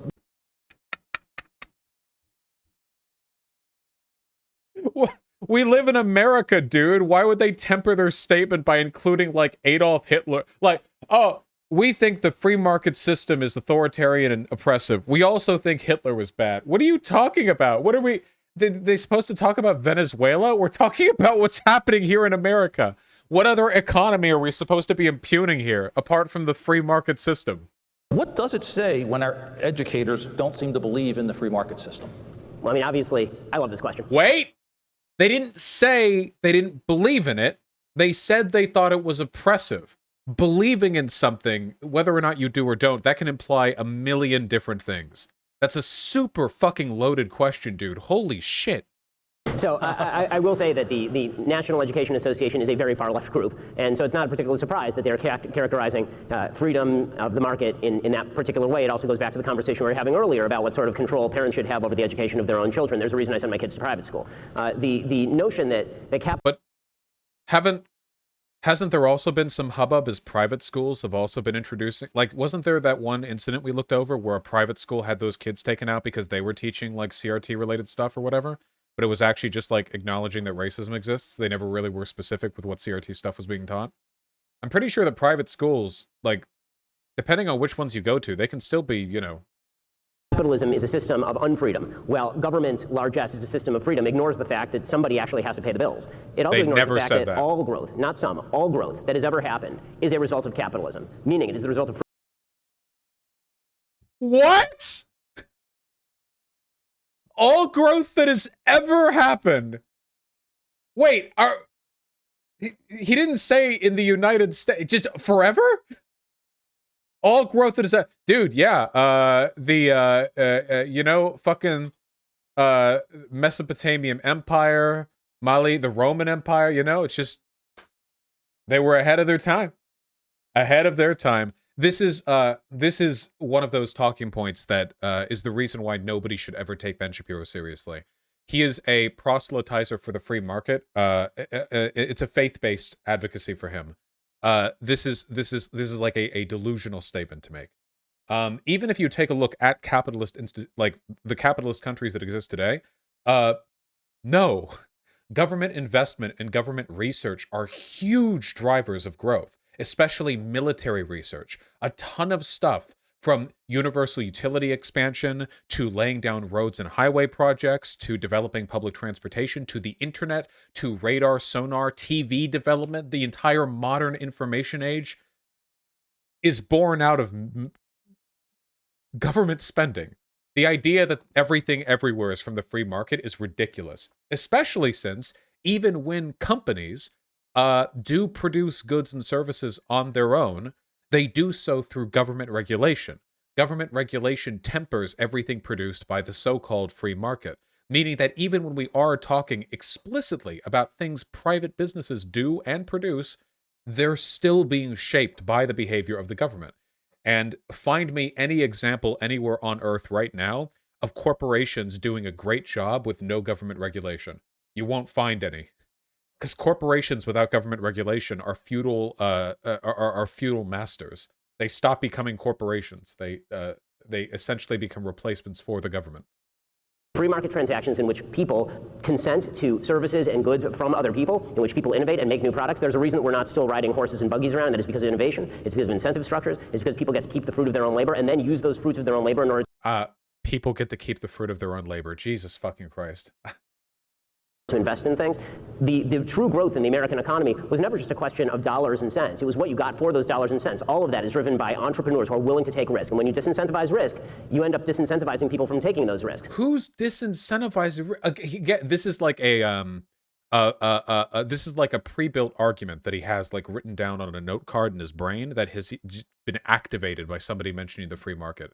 This has absolutely nothing to do with what the Teachers Association said, which was that the free market is an oppressive institution. That's it. He's not even arguing against that premise. He's off in his own world. As we become a much more wage-based society, and that has happened for a large segment of the population, that means that you are incentivizing people to not take those risks. And countries that don't have people taking those risks end up being countries that economically stagnate. Yeah. Yeah?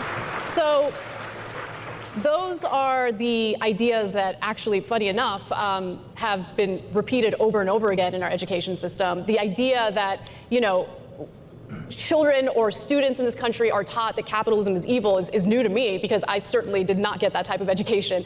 Quite the opposite, in fact. You know, freedom is an interesting way of framing it, because the fact of the matter is, if you are financially stable, if you are, you know, in the top 10% of this country, for instance, you probably feel incredibly free. You have options, endless options available to you. You probably have a nice nest egg. You have a little bit of that economic freedom. But, you know, there are two different things at play. Number one, well, when you look at what is incentivized under capitalism, it's actually led to a lot of our own civil liberties being violated. For instance, data collection that takes place on a regular basis without our own knowledge by these social media companies, by these tech companies who make their money not off of advertising, for instance. They make the majority of their money off of selling our personal information to While I don't disagree with anything she's saying, I really think she needs to lead with the point that public investment, infrastructure, and research are the bedrock of pretty much everything corporations take credit for in this country. It's really important to set that out because Ben Shapiro's ludicrous statement that the free market produced all growth ever, it needs to be challenged directly because it's insane and it's very, very easy to debunk with even a little bit of thought. I think you don't want to run down tangents. You have to hone in on the weakest point here. To data brokers. It's part of the reason why there are infinite websites right now, so-called data brokers, that just sell our personal information, including where we live, what our phone number is, where we've worked. I don't really feel very free when I'm terrified about my own safety because there's a company that's literally making money off of selling my personal information. So there are certain incentives under capitalism that actually do infringe upon our civil liberties and our rights. So that's one thing that I want to note. But the other thing I want to note is, how free do you feel if you're on the precipice of financial ruin, if you can't afford paying for a medical emergency that you're experiencing? What do you do when you don't have health insurance, which tens of millions? Yeah, with respect, this is tangential. She's not addressing the broader claim that the free market is responsible for everything good forever, and is instead talking about how, like, there are still problems with the free market. But Ben Shapiro is not going to disagree with that. Like, Ben Shapiro would agree with this, and his answers are going to be like, if you don't like data collection agencies, then, don't use them. And also, if there are people who can't afford shit, then maybe they should have made better life choices. Like, nothing that she's saying right now challenges the fundamental framework. Millions of Americans right now don't have because of the exorbitant prices associated with it. How free do you feel if you're a wage worker who has not experienced your real wages increase in literally decades? Wages have not kept up with inflation. So how free do you feel when you want to leave your job, but you can't because your healthcare benefits are tied to that work or tied to that job? I mean, freedom, again, is an interesting way of framing it, because I would venture to say that there's a significant portion of the population in the United States, significant portion of workers in this country that do not, in fact, feel free, in fact, have experienced the precarious nature of a capitalistic system that forces them to work endlessly, if they're lucky, in a full-time job, if they're unlucky, in several part-time jobs that they cobble together with no benefits just to make ends meet. Let me give you 30 seconds because I want to move on to something with that. I'll just say I think that there's a bit of a definitional game that's very often played with the word freedom. Freedom obviously has two separate meanings. Isaiah Berlin talked extensively about the difference between positive liberty and negative liberty. Hey, you can't acknowledge the difference between those two. That's how you get your ass clapped, cheek clap. That's how you get your ass blasted. You have to pretend they're the same thing. What you're talking about are things that people need and things that people want, and that is not the same thing as liberty. I'm talking about That is not the difference between positive and negative freedom, Ben. Positive freedom is not when you have the things you need, and negative freedom is not when you have the things you want. That's... Never mind. Okay. people need. People need health care. I don't disagree that people need health care, but to characterize that as a freedom is a very different thing. If the goal of the government is to provide you the opportunity to seek things, right, then that is not the same thing as the government providing those things to you directly. Nor is it the same thing as the government seizing that thing from one person and giving it to you here. To characterize it as freedom is a real mischaracterization. Again, I'm happy to discuss whether or not we should change the programming here, but I think that the sleight of hand that's played by equating freedom of speech, for example, or freedom from being murdered on the street, or freedom to dispose of your capital as you see fit, to characterize that in the same language they would use to discuss why you need a house, it's a different thing. Yeah, the difference is that the latter one is much more important. The freedom to live in a shelter is infinitely more important than your freedom to not have the government tax you. Like, the funny thing is that this is what I mean. Ben Shapiro is concerned only with negative freedom. This is the big thing with capitalists, I think. He's only concerned with negative freedom. He's only concerned with, is anyone stopping me from doing what I want? Are there any institutions doing to me things I don't want? Is the government taxing me? Are there laws preventing me from dipping my balls in pudding when I go to parties and then running away? That's what he cares about, the balls and the pudding. But positive freedom is the ability to do the things that you want, not whether or not anyone's keeping you from doing it, but whether you have the ability to do it at all. So I've said this before. Is a man free if he's left in the middle of a desert with no state and no laws, and no clothes, no food, and no water? Is that person free?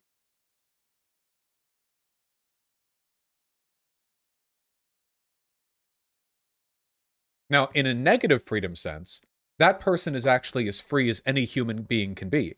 There are no institutions whatsoever that are weighing on him. Nothing is preventing him from doing what he wants to do. But in a positive sense, he is free only to die. Now, he can sacrifice negative liberty for positive liberty. For instance, by having a government and a police force, he can have things like murder and rape made illegal. He can also have provisions given to him as a product of his citizenship, where he is given food and water. Now, in doing so, he'll have to pay some taxes. That is a loss of negative freedom. He has to expend something. Something is being taken from him. But to trade, he's getting the freedom to do what he wants, which is to live. Does that make sense to everyone? The difference between negative and positive freedom is the fundamental difference between accepting socialism and staying in liberalism with regards to how we understand. Actually, it's not really a socialism-liberalism divide so much as it is a libertarianism as opposed to like welfare divide, I think. I believe in positive freedom. We should be able to do as many things as we want, you know? But if you want negative freedom, you can go visit like Syria or Libya, you know, if you really want. There aren't any laws or institutions to prevent you from doing things. Sure, people might kill you, but that's their freedom. If you told them not to kill you, that's a redressal of their negative freedom. So have fun. In reality, positive freedom is what defines happiness, more so than anything else.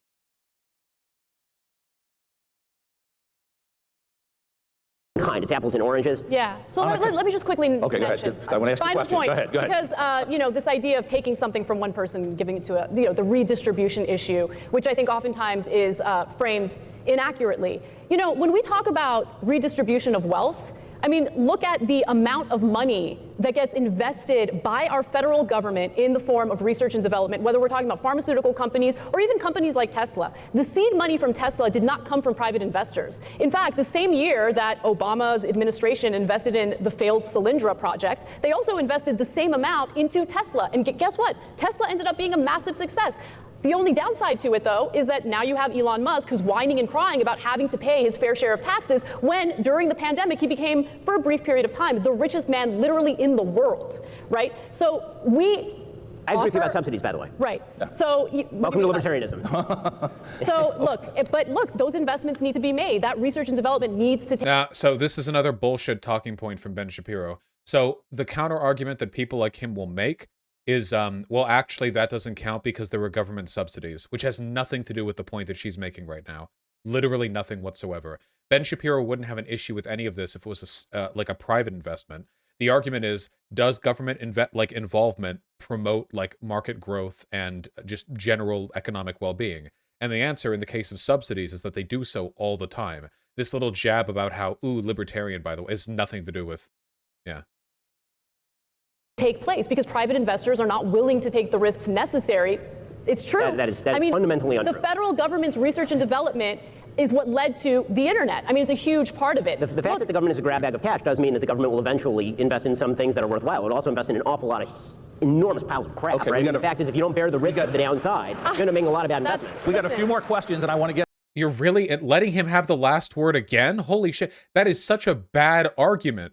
It's not that they have a lot of money. You know what else has a lot of money? Multi-billionaires. It's not about them having a ton of money. It's about them investing it in the common good, like roads and infrastructure, like passing utility bills to make sure that electricity is wired across the country, which private energy companies were not willing to do. The government had to do it. The government had to subsidize it. All of this isn't just the government having money, so of course randomly sometimes they produce good things. It's the types of research and investment that only a non-commodified system can meaningfully invest in. Only an institution not looking to make a profit can do things like spend hundreds of millions expanding electrical wiring and roads across the country. Yeah, this debate is incredibly biased. This moderator is so clearly favoring Ben Shapiro with where they decide to cut this off. get through, and we've got 4.5 minutes. So, Anna, you had said earlier, comment about education, that people can choose to send their kids elsewhere. We are an organization that firmly believes in education choice, and we've got a lot of kids in this state and others that are sentenced to underperforming schools solely by virtue of their zip code. We tell families in this Commonwealth, that's your school. We would never tell them that's your supermarket, that's your doctor, that's your dentist, you get to choose. Because, and a lot of that, to be blunt, is because of the collective bargaining agreements with tenured teachers and how much you pay. Can we really get to educational choice? Because a lot of these parents can't afford to send their kids somewhere else. Can we really get to that real education choice, given the current state of collective bargaining in this Commonwealth and in this country to a large degree? Yeah, absolutely. This is such a fucking loaded oh yeah, those greedy teachers are making it so your kid can only. The reason we don't have school choice is because it would lead to even more money being torn. Okay, if you want to fix these problems, then stop tying school funding to their fucking zip code property taxes. That's it. It's as simple as that. Because the reason why they're afraid to let school choice be a thing is because parents who have the ability to drive their kids farther, either because they have more money, or they're in like a base triad trilicule where they have the extra partner who can drive for an hour and a half every day, regardless of the circumstances, that a lot of parents will pull kids out of their local underfunded schools and send them over to better ones, leaving the school that is still sitting there in their neighborhood even less funded. Their solution is literally, what if we just abandoned the worst schools and packed them all into overcrowded good ones, therefore objectively lowering the quality of those schools? And by the way, hypers in chat, if you think the year after school choice is enabled, conservatives will throw a shit fit of all the poor Hispanic and black kids being piled into wealthier, whiter school districts as their parents desperately try to find a better education for their child. Tell me they're not going to do the same fucking shit they did back during busing, where they complained that the quality of their school is being brought down. Yeah. No. This isn't something they actually care about. They just want to divert attention away from the real solution, which is properly funding these schools and ending the current system of school funding that we have. It's as simple as that. This is not something they really want. Like, I don't want smudges on my glasses. No real solutions, just distractions. Absolutely. I'm going to say something that's incredibly unpopular with this group, and that's totally fine. The best education in the world currently takes place in Finland. They have the top education model, and they have completely banned private education. I would do the same. Okay, so first of all, Finland is not the United States, and there's a... What? Okay. A frequent attempt that it does happen a lot, where people will take something that has worked in Sweden or something that's worked in Norway or something that's worked in Finland. They'll say, what if we just take that, import it here, and it'll work exactly the same way? And it typically does not work. The fact we don't do it, though. Wait, how do you know it doesn't work? We don't do that. We say we should do that. When was the last time we actually saw a program in Europe and then that worked well over there and then applied it here and it didn't work? How would you know if we haven't tried it? Is that Finnish Americans make more money in the United States than they do in Finland, for example. They have longer life expectancies in the United States than they do in Finland. It's true of Swedish Americans. It's true of Nordic Americans. Life expectancy in... What does that have to do with anything? Immigrants from Europe have a higher standard of living here in the US? No shit, they're immigrants. Only wealthier people from Europe are going to move over here to start a new life in a new country. Poorer people are going to be trapped in their own country because moving is expensive. What does that have to do at all with the Finnish education system? What a complete fucking misdirect. What a slimy and deliberate effort to avoid directly addressing the central problem. Remember, Ben Shapiro doesn't care about solving any of these problems. To him, the fact that Finland has a better education system is some kind of existential quirk, if it exists at all, relevant only to Finland. The idea that we can learn lessons from other countries and apply them here is alien to his mind. Conservatives do not think that way. In Finland is much higher than the United States. No, you're correct. Hold on. It's only 78 No, years, which is, by the way, comparable to Cuba. 78 years. Hold on a second. You're correct. The life expectancy in Finland is longer than the life expectancy in the United States. That's not what I said. I said the life expectancy for Finnish Americans is longer in the United States. That is an apples-to-apples comparison, as opposed to comparing completely different populations. They're not relevant. What does that have to do with school? The United States has an incredibly diverse population, and that diverse population encompasses an enormous number of people who have very different beliefs about how education ought to be done. Is he seriously making the Finnish education is better because they're not as diverse as us are? Oh, he is. He's actually making that one. So rather than addressing why Finnish education is better, he's just gonna like wave his arms and go like, "Oh, America's got, I don't know, a lot of different people in it. I don't know, it wouldn't work. I don't know." to suggest that any national standard of education is going to not only please all of those people, but prove to be successful in such Nobody said it would please all those. What? When did she say she could implement a new educational system that would please every single disagreeing group in this what is he even referring to? Which different groups? Political groups, racial groups, ethnic groups? What is he even referring to? He doesn't mean anything. He's just moving away from the actual topic. a wide variety of circumstances for some 330 million people. We've tried this with a radically increasing federal education budget over the course of the last 30 years, and what we've got is failing public schools all over the United States. That's not what we're talking about. We're talking about banning private schools. That's not the things that we're talking about, right? That's that's not the thing we're talking about. Except in specific local areas where there have been attempts to take back control locally. I'd love to see more localization, and frankly, I'm quite pleased that if COVID had one decent effect, it was more people taking their kids out of the public schools. Okay, we got 2 minutes. Again, the moderator gives him the last word. Every single time, dude. So before I get in trouble, so let's go real quick. And this might not be a quick one, but so we've had this discussion in this country, and a member of Congress has called for, and many others have, universal basic income. And her comment was, we should institute a basic universal income for those unwilling to work. Would that be supported in this country? Would that be supported? Yeah. I think on a broad level, the answer is no. Although I think that as time goes on and people become more dependent on government, then the answer is probably getting closer to yes.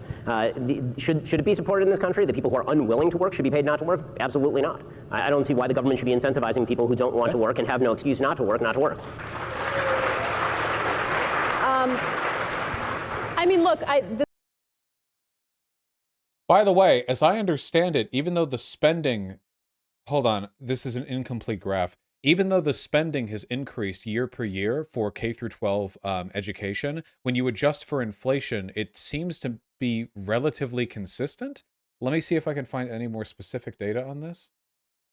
His argument that like education keeps going up and up and up and up and up and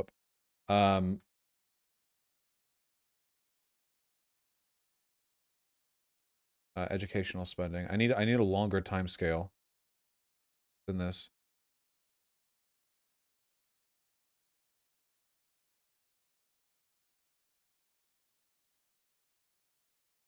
Inflation adjusted federal spending per pupil. Oh, this is from the Cato Institute. Is this true? This is a huge jump in spending then. In federal spending, and it hasn't led to an increase in our scores as evidenced. Data source spending, National Center for Education Statistics. Yeah, I guess I'd want to know, like, where is it going? Like, where is this money actually being spent? You know what I mean? Because the conservative straw man is that progressives just want to throw money at schools, which we know doesn't work. But that's not what we want to do. Changing the ways in which they're funded and then addressing, like, subsequent and adjacent issues seems to be, like, the important thing to do here. I still can't believe Ben Shapiro got away with that shit, dude. Saying that the Finnish educational changes wouldn't work because Finland isn't America and Finnish Americans have a higher lifespan than Finnish people. and that the free market is responsible for all growth ever. Yeah, I don't know. Find a graph that includes state and local spending. That graph's just federal. Yeah, that's true. We need to see... Yeah, this is also a percent change, not a flat change. I'll look at it more in the future. this is an opinion. I have a different view of humanity, and I think most people want to live lives with purpose. So I think most people do, in fact, want to work. I mean, for me, universal basic income is not the end-all, be-all of dealing with the economic issues that people are having. I know that there's been a lot of focus on that because of Andrew Yang and his presidential run and his, demand that people get at least $1,000 a month. I don't think that that's going to solve the issues. I think that we have deeper problems that we need to deal with, and just throwing money at something in the form of a universal basic income is not going to solve that issue. But if we decide, okay, maybe we're going to experiment with this on top of providing a much more robust social safety net, then maybe we're having a conversation. But to me, the issue of UBI is less interesting. Okay, final question. We're almost out of time. They can't go over too long because then I get the hook. We talked a lot about where we're going and a lot of pessimism and a lot of concerns. What gives you hope right She finally got a lot. She actually got the opportunity to say something without Ben jumping in. now? What gives me hope is the younger generation and just how fired up they are about experimenting with different solutions. Finally, we have a generation that's looking at what's being done in other countries, what's working, what isn't working. We're now seeing more worker co-ops being developed. In fact, there are as many as 1,000 worker co-ops in this country. About 500 of them are in the startup phase. But that is exciting news because now we're seeing companies being formed with workers actually owning the means of production. We're not talking about, the federal government owning the means of production. Anna Kasparian likes my content, by the way. We're talking about actual workers making decisions democratically within the workplace. I think that's the right way to go about it. I love that it's being experimented with among younger workers, and I think that's the right way to go. Ben, what gives you hope? What gives me hope is the fact that because this is such a diverse country, and because what we are actually watching in real time is one of the great sorting features that we've seen in American public life in quite a while, right? We're seeing people like me move to Florida. We're seeing people who are in blue states want to stay in blue states. And what that's going to lead to is more diversity in terms of the attempted policies. And that, in turn, I would hope would lead to a couple of things. One, better empirical evidence as to what works and what doesn't. And two, I would really hope that it would lead people to look at the federal government and say, this is just something that cannot control the entire country at once with one giant rubric of rules. We have to let California be California, and we have to let Texas be Texas, and we have to let Florida be Florida. And if we can't agree to do that, when we are going to be locked in a never-ending battle for supremacy, and things are going to get very, very, very ugly before this is over. And I think that the great threat to the country right now is the widely held belief that the solution is not at the local level and it's not at the state level, that it is all at the federal level. And what we ought to be arguing about each and every day is how. Notice, by the way, how Anna Kasparian was very specific with the things that gave him hope, and right now he's speaking very generally, very abstractly, and very vaguely about what he thinks the federal government shouldn't handle. It speaks a lot, I think, to his priorities, because it's kind of ambiguous. What is he talking about, like not having on the federal level? Some things should be federally regulated. Other things should be handled by the states. What is he referring to? How much money and what sort of regulations we ought to pursue for 330 million people. The longer that continues, the more we're going to decide we don't actually want to be part of that body politic, that the rewards of being part of that body politic are not worth the risk of people you oppose taking control of that giant gun that is the government. And are you saying you're going to secede from the federal government? That's explicitly what he's saying right now, right? That he doesn't want to be a part of the gun that is the dude, you can secede if you want, okay? Okay. Yeah. And military tech has evolved a little bit since Civil War 2.0, so this one's not going to last. This one's not going to last very long, I don't think. Pointing it at you. So I'm really hoping that some form of subsidiarity is going to return, and that there will be some governmental figures who are willing to sort of reestablish the checks and balances and localism that were the hallmark of the Republic at the beginning and should be the hallmark of it again. Look, I've enjoyed this conversation. Please thank Anna and Ben for being with us. It certainly was a lot of fun. And thanks to all of you for coming out. Appreciate it. Thanks. It looks like they have a little panel afterwards, but I'm already way over time. And what I like to do is look at what the solutions were to get past it, but also to help. Leftist audio. We might cover that end bit in the future, but for now, I think we've covered the debate. I think Kasparian actually did pretty well here. The moderator was clearly like fairly biased, and the audience was against her, but I think she did a good job. So I think she should be happy with her performance. Ben Shapiro was the last person in the world I would ever want to debate. It's true. Ben Shapiro is very good at debate. Did you see how shamelessly he pivoted off the Finland education subject by talking about whether the Finnish American immigrants had a higher? Yeah, he's very good at winning debates. I don't think he's good at being right. Excuse me. Props to Ben for posting the full debate, whereas TYT was only posted their edited highlights, very typical of them. Is that true? Let me see. Imagine live streaming when that's my thing. Is there like a commenter here? Oh shit, I need to get on one of those. They have it here. Let's see. Anna Kasparian, Ben Shapiro debate highlights. Was the Young Turks given permission to air the full video? Or were they only given permission to provide highlights? If they were given permission to provide the full video, then they should post it. But if not, need to post the whole thing, honestly. Whole video is on Ben's page. I'm hearing she did so bad that I can't. She didn't do bad, I don't think. Yeah, I feel like Ben Shapiro is a cut above when it comes to. Anna did say something about them not being able to post it. Oh, okay. If that's the case, yeah, okay. If that's the case, it makes sense to me that the Chamber of Commerce would be preferential towards Ben Shapiro over Kasparian. You know. Anyway, I think Ben Shapiro is a cut above in the respect that when it comes to like firing off talking points, I mean, he's obviously very, very effective at that. He's very effective at controlling the conversation. Anna Kasparian, I think, is a very level-headed and intelligent advocate for her positions, but like, it's like playing. It's like the difference between like racing and playing Mario Kart. You know what I mean? Like you can be the best fucking Gran Turismo driver or whatever, but then you play Mario Kart and they have the bananas. You know what I mean? Ben Shapiro is the banana lord. He's out there. He plays Donkey Kong and he's just throwing shells all over the goddamn place. The video is on 1.2 times speed. Yeah. How do you think you would fare against Shapiro on a debate? So while Ben Shapiro often says really fucking dumb shit, he is incredibly good at what he does. I would have to try my absolute hardest. Like, I would have to be at the top of my game to come off looking good in a conversation against him, I think. And I would have to, it would have to be with a neutral moderator as well. Yeah. Now, I think that in a neutral environment, if we're given enough time and a neutral moderator, I think I could make him look like a fool. I do think so. But it's usually the game with him is stacking the cards against that, you know? Like, oftentimes, you know, the moderator is on his side, he controls the microphone, stuff like that. What topic would you want? Is there anything he's not stupid on? I feel like with the systemic racism shit, he basically admitted to the premises. Like I could get him there easily. For the trans stuff, I don't think there'd really be a point because he just shuts down, man. He just shuts down. It's like men and women are like, you can talk about the sex gender difference if you want, but I feel like he just shuts down. He gets triggered over Israel. The Israel stuff's complicated. I need to do more research on that stuff. Yeah, if I had time to like procure studies, I feel like I could get him on pretty much anything. When it comes to capitalism stuff, I feel like I could get him on mixed market economies at the very least. On whether or not he's a libertarian, anything related to Trump, stuff like that, you know what I mean? You would need Chomsky level knowledge to debate him on Israel. Yeah, because he knows he definitely knows more about Israel than I do.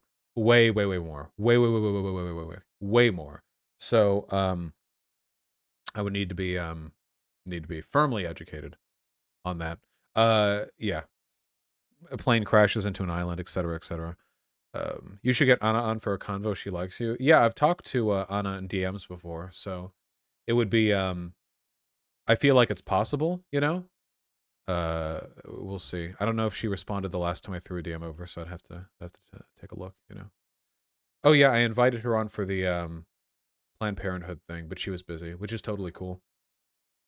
When are you going on TYT? I don't know, dude. That would require me networking.